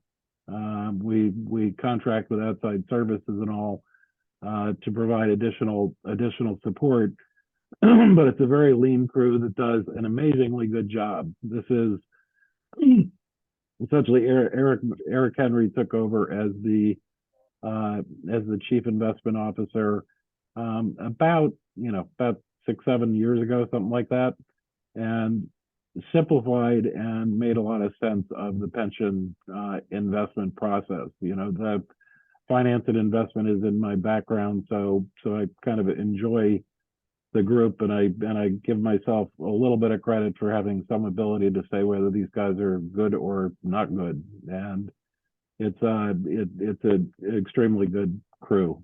So we can switch to the next one, Carrie. So this is, as I said, the Pension Investment Commission oversees. It's a little over $6 billion in funds that's in the pension funds for those 3 different groups: the state employees, teachers, and municipal employees. About 2.7 billion of that is in the teacher system. This just kind of gives you an idea of, this is on a monthly basis. We get results on performance. This is one of the slides that tells us just kind of how our allocation of assets is on a monthly basis. So go to the next one, and I'm gonna then go from one of the things that we've all heard of the pension funds, and if you've been paying attention at all in the state of Vermont, is our pension funds are underfunded. That is a significant problem that really it was the it's amazing how the legislature, and quite a few years ago, decided to really not put all the money they should into the pension fund. That you do that for a few years, and then you're catching up forever. And the problem is they spent a good few years underfunding it. So where you see here VSTRs at we're talking about a 50, depending upon how you measure it, 57 to 59% funded for what they really should have in there to be able to meet all of the obligations. So that prior to the shortchanging from the legislature, the fund was roughly 100% funded, had enough money to meet its obligations. But by underfunding it for some years, then that has a tendency to compound. So that's the issue that's going on. If we go to the next slide, and part of that problem, just to kind of give you some sense, if you look at VSTRs, the teachers' retirement system, it's if you shortchange it, that's a problem. But also, we're an aging population, and we have what that orange shows you is the number of people who are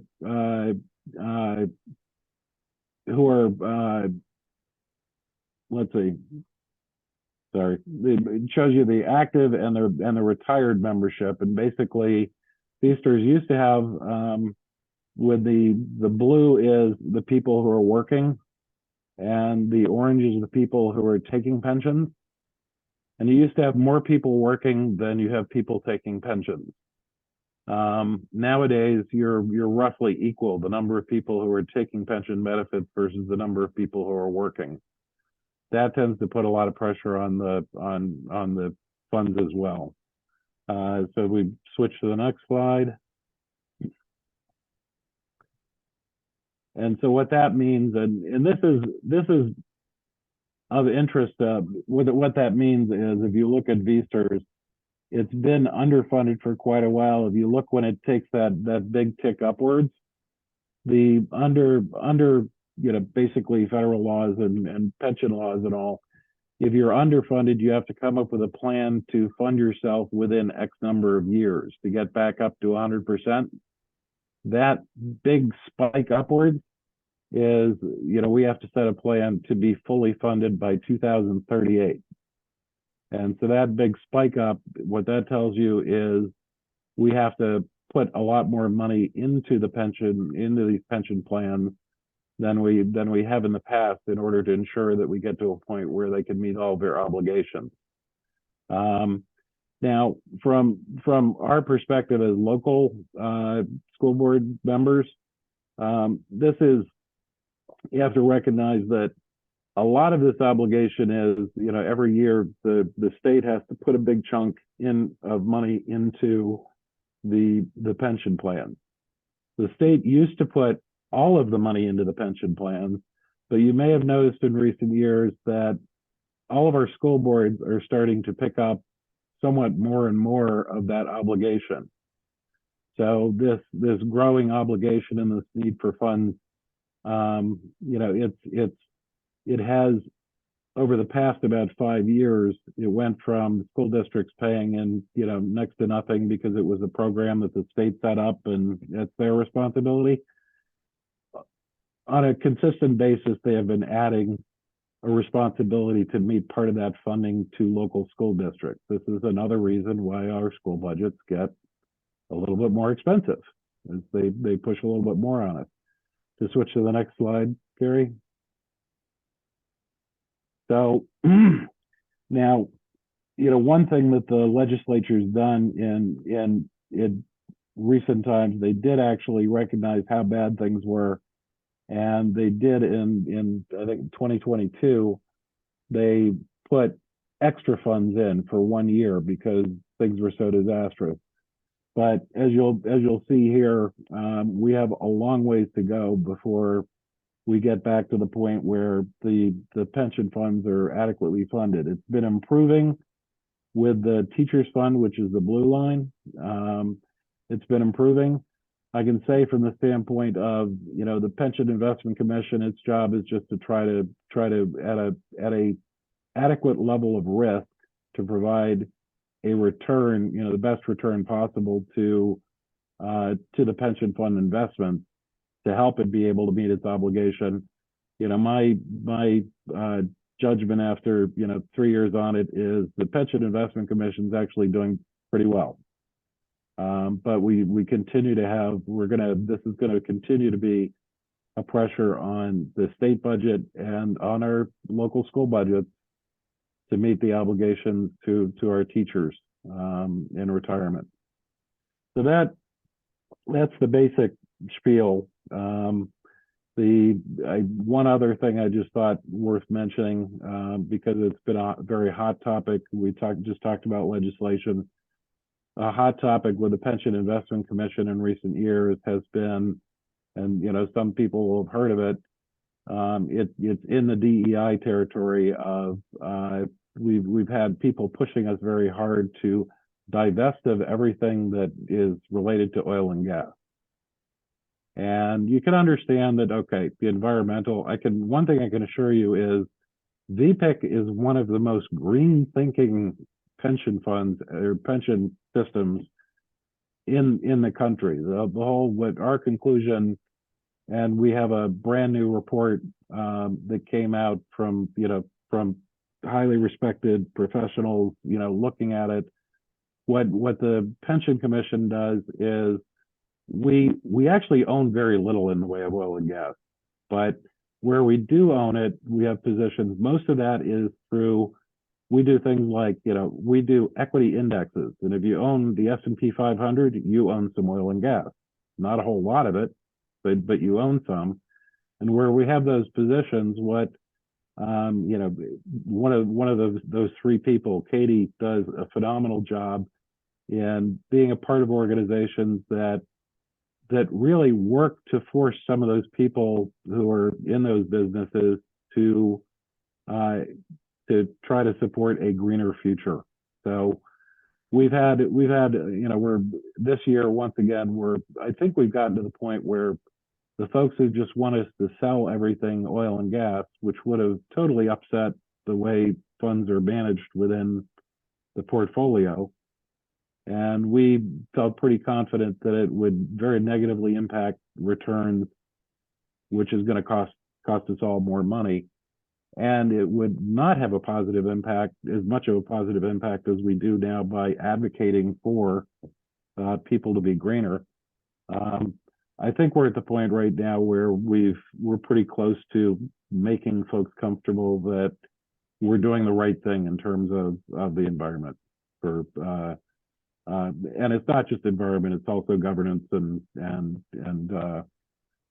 you know, in particular. So that's the update. I know it's an exciting topic here, pension fund investments, but you know, happy to take any questions. Yeah, Gaston. Yeah, thanks, Jim, for that overview. So I guess my question is how solvent is the fund in terms of looking at outlay? So your retirement, yep. You know, given the trajectory, is there a point where, oh my God, we're really not going to be able to keep up with those outputs? Or, I mean, how in danger, I guess, are teacher retirements? I guess that's another Yep. way of looking at it. Over. Yep. And while the 57 to 59% funded ratio should give you a scare, at the same time, I think that, you know, now the legislature's learned their lesson. We're doing a good job of investing the funds, and they've learned their lesson that, you know, since you have to put yourself on a path to be fully funded by 2038, they are now funding, you know, adequately, and they actually added additional funds last year beyond the adequate funding. They threw an extra, the teachers fund was like an extra 75 million in. And so I think where we are is there's recognition that we can't let it get worse. We need to make it get better. It's going to take some years, but you know, I would say that I think teachers should be confident that the right steps are being made to ensure that they can receive their pension benefits down the road.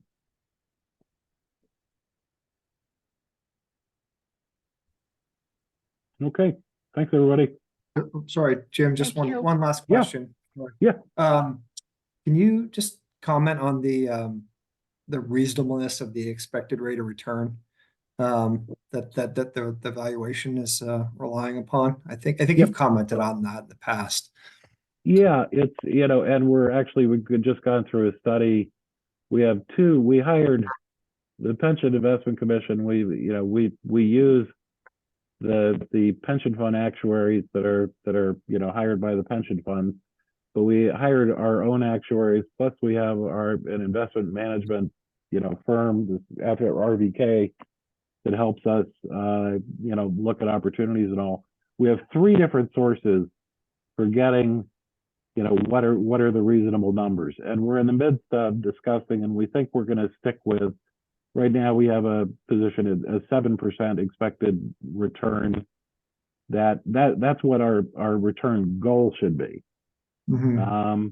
And that it's pretty consistent among the three different sources, but you know, that's one of the pension investment commissions charged with investing the funds, also picking the expected rate of return that should be used for calculating how much money has to go into it. Also the expected rate of inflation. And so, you know, as major factors.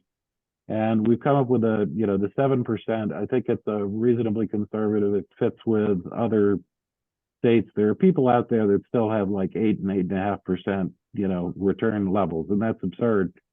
Our own expectation is that 7%, we just came out with our expectations for this year. 2 years ago we blew the cover off the ball, and then a year ago it was a bad year, and things didn't look so good. Whatever you guess you're going to return, you're wrong.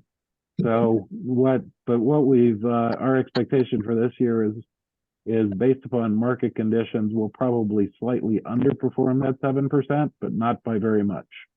We'll be pretty close. And there's just not a willingness to put on a lot of extra risk to try to force that 7%, really try to maintain a reasonable level of risk. And, if we end up saying, okay, we actually expect to only earn like 6.8, that's fine. And honestly, we could do anywhere from, -5 to +25. So, in reality, it's going to come out as it does.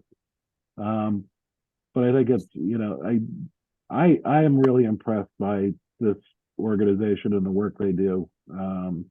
We're actually looking at expanding from 3 people to 4 people this coming year, which would be welcome. But we've actually gotten pushback from the Scott administration on trying to add somebody. And honestly, the costs of the Pension Investment Commission are not covered by the state at all. They're covered by the pensioners, so it seems a little silly that they, try to penny pinch on our budget when we're trying to say it makes sense. But that's,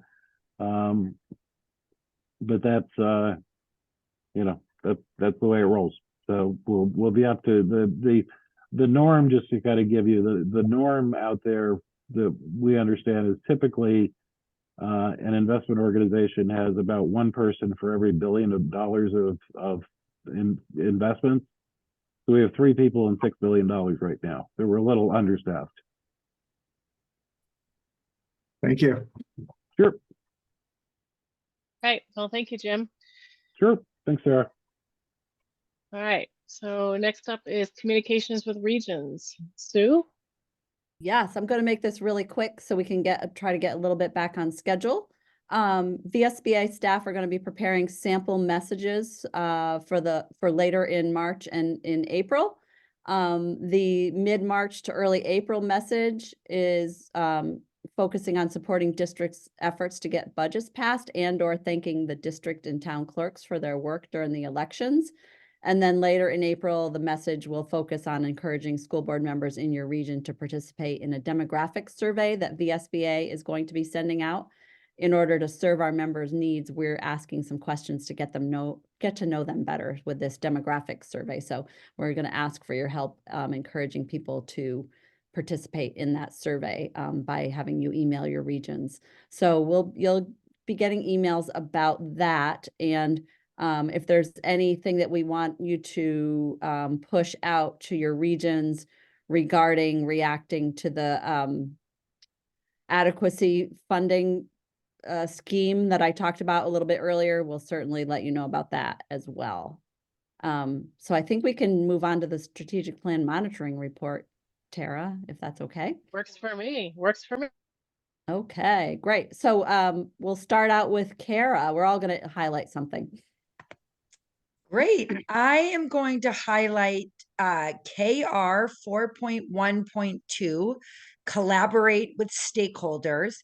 By December 31, 2023, collaborate with stakeholders on VSBA model policy development and updates, and contribute to development of state-level public policy as reported to the board.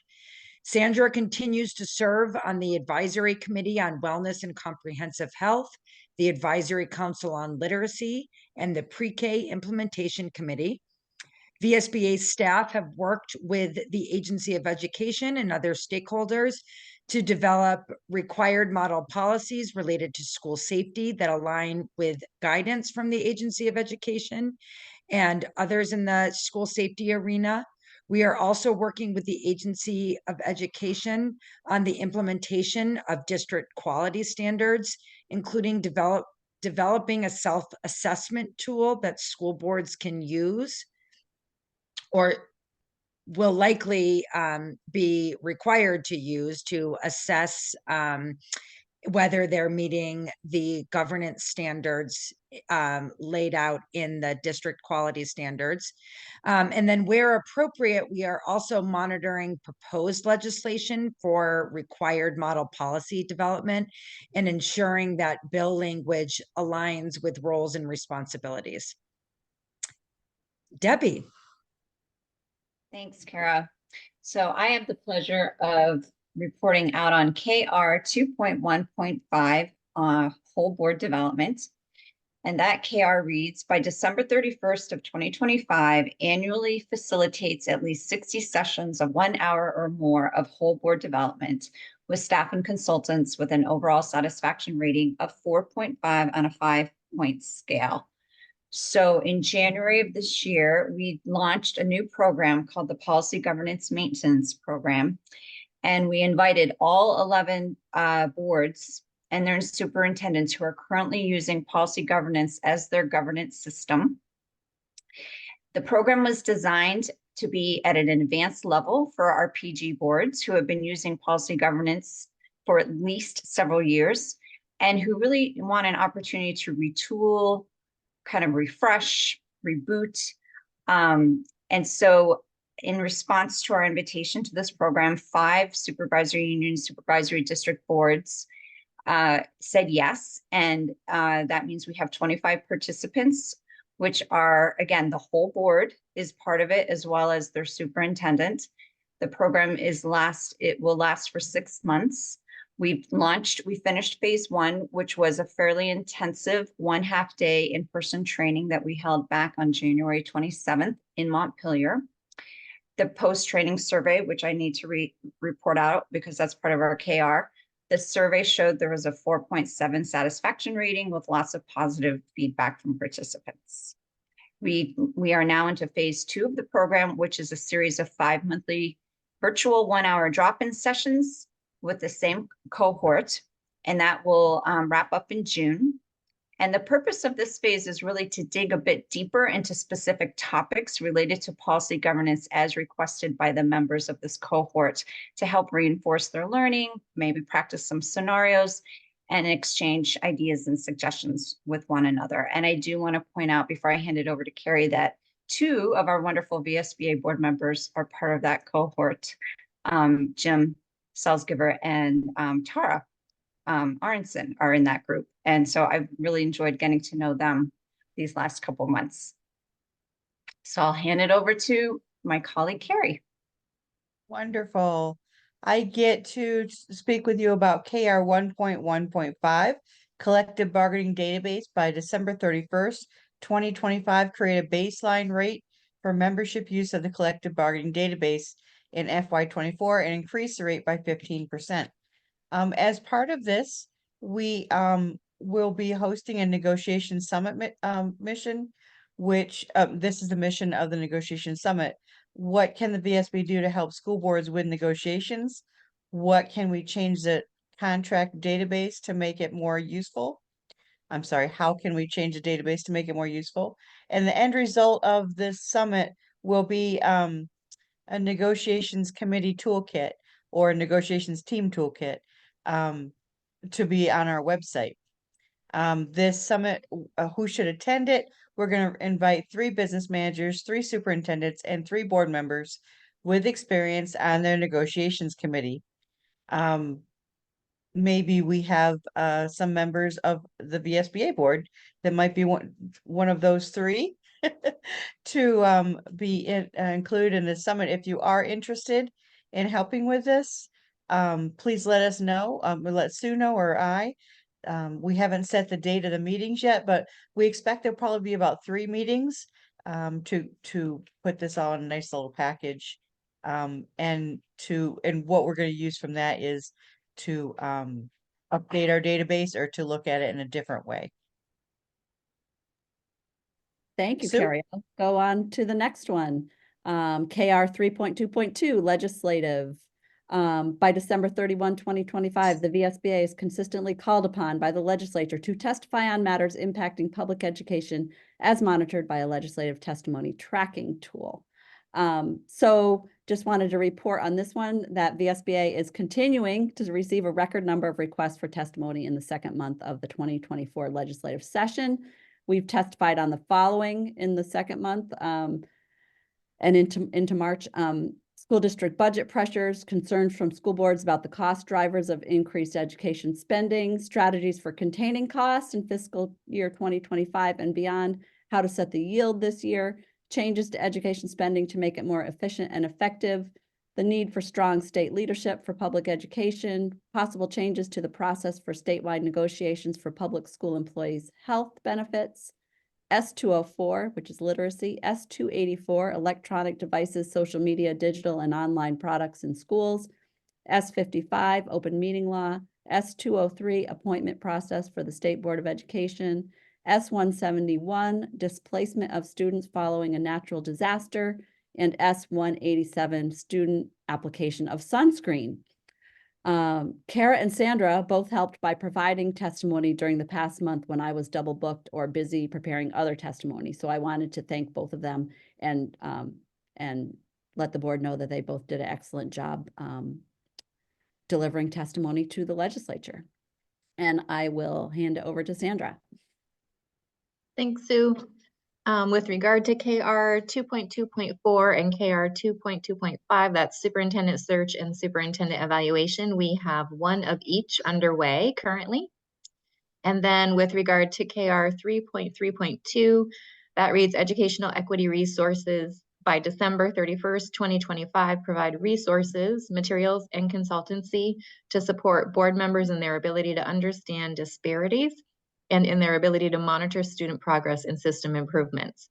So what I wanted to share with you is that I've been working on equity training resources for quite some time, but more recently have been really working to align that content with the DQS, which has a lot of equity language and equity components. So that's the current track we're heading is educational equity training through the DQS, which will be, as you know, in effect July 1st of 2025. So we have issued an RFP, a request for proposals for a facilitator to do a 2-part training to deliver this free recorded webinar training, and we've already received our first proposal. So anyone who's interested, that is open through April 1st. And then I also wanted to share with you that I've been working on a draft resource for reviewing policies with an equity lens. That's nearly done. So I will definitely lean on some colleagues who have some knowledge and experience in educational equity to take a look at that, but that should be available pretty soon. All right, we have a couple minutes.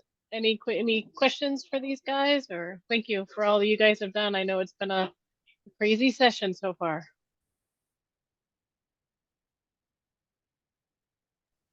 All right, with seeing no additional questions, we'll move on to consent agenda, which is our February minutes. Is there any additional changes or any updates? If not, I would take a motion to approve the minutes as. So moved. This is Bart Bazio. I second it. This is Linda Smith. Perfect. Any other discussion? All right, all those in favor say aye. Aye. Aye. Any opposed? Abstained? All right, ayes have it. All right, new business. Guess. Yeah, real quick. So when I go to the packet for the board meeting, especially this month, for some reason, on the right-hand margin, it's cut in some places pretty severely where I could not see the whole slide. So all of the slides that came for our training today were all cut off. I would say maybe at the 2-inch, maybe 2.5-inch inside the margin on the right-hand side. And like your monitoring tool, I mean, it's all cut right off. And so I went on the website and I'm like, okay, what's going on? And, I tried to change the orientation of the page and I can't. So I don't know if it's me. But anyway, I like to see the whole thing, you know what I mean? And so it was cut off, and I don't know what the issue is, but I thought I'd bring it up. I mean, it's It not, sounds like it's the pages that are landscape that are cut off for you. Can you make your monitor smaller? If you hit the control and the minus key, it'll make it smaller on your screen. okay, I'll try that. Thank you. Uh-huh. Is anyone else having that problem? Okay. All right, Tara. Thank you. My school board chair, who is also in the legislature, came to me this week to say that another school board went to her to see if we could look into why the truancy guidelines for Vermont don't line up with the federal guidelines. That's all the information I got from her. I started to try to look into that myself, and I can't make heads or tails of it. So I don't know if the Vermont truancy guidelines are not as robust or more robust than they need to be.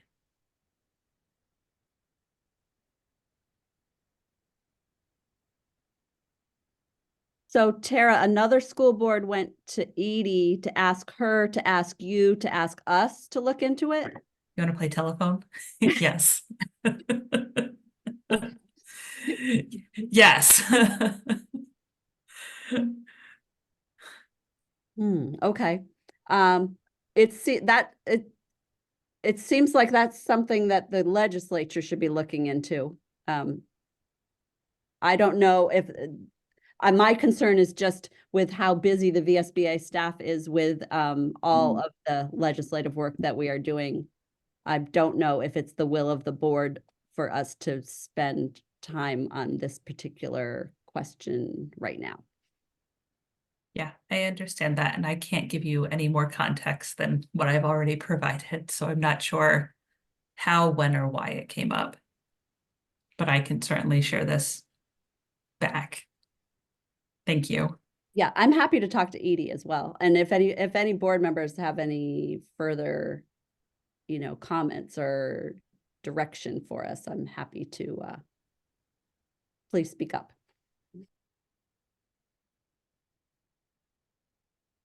Okay, Barbara. This is another question, sort of the same vein about something that we've been talking about on our board, and that is and I just want to know where to go for guidance on it. Our supervisory union, is and since the reorganization, we have an overarching board that oversees the elementary, middle school board and the high school board, and we would like to take a look at how much at the relationship between the two and where the power is and several other things. And I just didn't know, do I start with just reading the statute, or if I have some questions, can I just call you guys up? I don't want to, I know you're very busy, but. Oh, you can always call us with questions. I hope all the board members know that. You can always call us with questions. And we get questions from school board members every single day.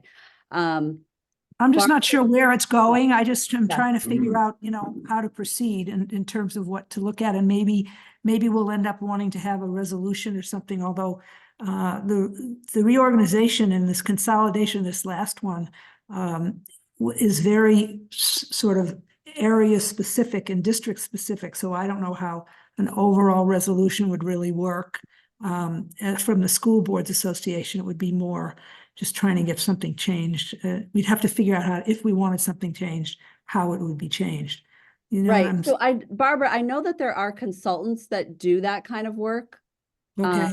And I could give you a couple names of, at least one name that I know of. I might be able to think of more than one.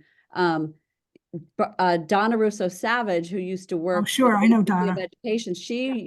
If she was still at the Agency of Education, that would be what I would say is Of call course. Donna. But she's not there anymore. She's retired. So, so is she consulting though? Or? I don't think she's consulting, but I do know at least one person who's consulting. So we could certainly point you toward the right people. Okay, thank you. Thanks. Sure. All right, any other questions? Any other new business? All right, not seeing or hearing anyone, I would take a motion to adjourn. I make a motion to adjourn. But I'll Linda second. Smith, Suzanne, seconded. All right, all those in favor say aye, or we Aye. thank Aye. you, everyone. Thank you Thank for being so you. gentle with Good me. night. Thank you so much, everybody. Thank you. Bye. You're all Thank wonderful. you. Thanks for sharing, Tara. No problem. Thank you.